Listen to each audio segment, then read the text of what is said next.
बिस्मिल्लाहिर्रहमानिर्रहीम रब्बी इश्रह ली सदरी व यस्सिर ली अमरी वाहलुल उक़दतम मिन लिसानी यफ़क़हू क़ौली। अज़ीज़ तालिबात अस्सलाम वालेकुम। जैसा कि आप सब जानती हैं कि हुकूमत पाकिस्तान ने मुल्की हालात के पेश नज़र ऑनलाइन क्लासेस का आगाज़ किया है। इसके लिए आप सबको व्हाट्सएप की सहूलत मैसर होना ज़रूरी है। इसलिए पहले तो आप सबसे गुजारिश है कि आप जितनी ज़्यादा से ज़्यादा तालबात तक ये पैगाम पहुंचा सकें, उतना ही उन तालबात की तालीम का हर्ज नहीं होगा, ठीक है। और दूसरा जो है, आप लोगों का वक्त ज़ाया ना हो, इसके लिए ज़रूरी है कि आप लोग बाकायदगी से अपने ऑनलाइन लेक्चर्स लेती रहें, ठीक है। अब मैं आपको मैं आपकी टीचर उर्दू की टीचर मैं आपको उर्दू के बारे में पहला लेसन दूंगी। आप सब जानती हैं कि हमारा पहला चैप्टर जो है वो मनाक़िब उमर बिन अब्दुल अज़ीज़, जो कि अल्लामा शिबली नुमानी की किताब मकालात शिबली के जिल्द चहारम से लिया गया है। मनाक़िब खूबियों को कहा जाता है, तो गोया इसमें हज़रत उमर बिन अब्दुल अज़ीज़ की खूबियों के बारे में मौलाना शिबली नुमानी ने तज़किरा किया है। अब आप जानती हैं कि सबसे पहले दो चीज़ें जो हैं वो इसमें अहम होती हैं। हम जब भी किसी नसर पारे की तशरीह करते हैं तो सबसे पहले उसका हवाला मतन देते हैं, ठीक है जी। अब इसका हवाला मतन में आप सबसे पहले इसका सबक का उन्वान तहरीर करेंगी और उसके बाद इसके मुसन्निफ़ का नाम देंगी। सबक के उन्वान में आप मनाक़िब उमर बिन अब्दुल अज़ीज़ लिखेंगी और मुसन्निफ़ के नाम में अल्लामा शिबली नुमानी का नाम तहरीर करेंगी। इसके साथ अगर आप इसका माख़ज़ भी देना चाहें, आप इसका बताना चाहें कि उनकी कौन सी किताब से लिया गया है, तो आप मकालात शिबली जिल्द चहारम भी साथ दे सकती हैं, ठीक है। उसके बाद ये दो चीज़ें हो गई। उसके बाद हम हवाला मतन के बाद सबसे पहले हम उसका सियाक़ व सबाक़ देते हैं, ठीक है जी। सियाक़ व सबाक़ में आप जैसा कि जानती हैं कि सियाक़ से मुराद दिया गया पैराग्राफ, उससे पहले क्या बयान किया गया वो लिखेंगे, और सबाक़ में दिए गए पैराग्राफ के बाद क्या बयान किया गया ये तहरीर किया जाएगा, ठीक है। सियाक़ पहले को कहते हैं और सबाक़ बाद को। अब अगर तो पैराग्राफ सबक की इब्तिदा से लिया गया है तो आप उसमें वजाहत कर देंगे कि ये दिया गया पैराग्राफ जो है वो सबक के पहले इब्तिदाई हिस्से से लिया गया है, जिसमें अल्लामा शिबली नुमानी ने मौलाना हज़रत उमर बिन अब्दुल अज़ीज़ की खूबियों पर जो है वो सरसरी तज़किरा किया है उनका। और ये जो सबक जो है वो उमर बिन अब्दुल अज़ीज़ की खूबियों बिलख़ुसूस उनकी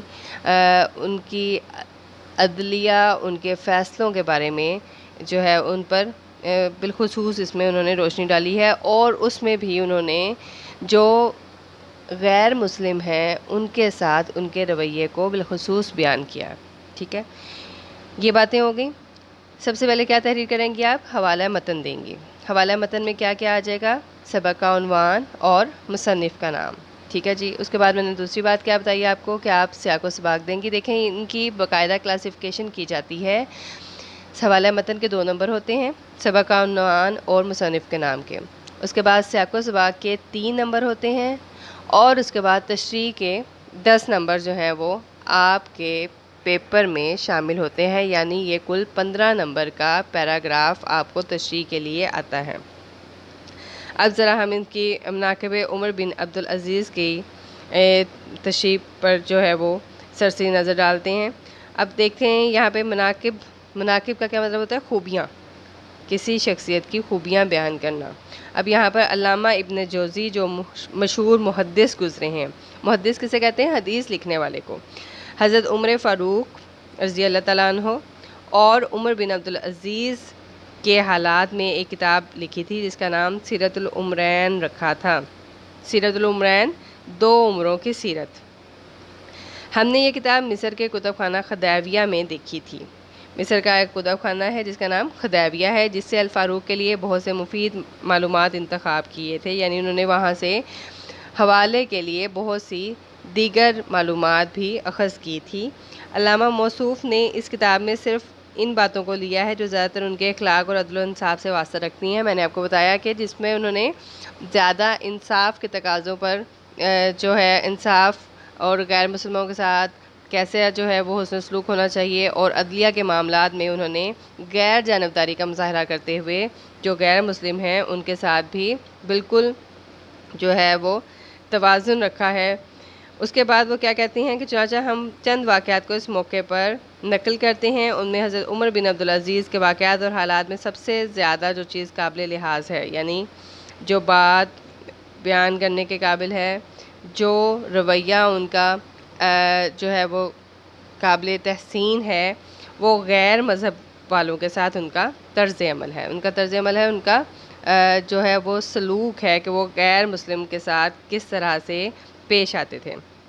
عمر بن عبدالعزیز مذہب کی مجسم تصویر تھے، یعنی وہ ایک مجسم نمونہ، مجسم کسے کہتے ہیں کہ کسی بھی شخص کسی بھی چیز کو جسم عطا کر دینا، اس کا ایک اسکیچ بن جانا، اس کا نمونہ بن جانا، اس کا ڈھانچہ جو ہے وہ بن جانا۔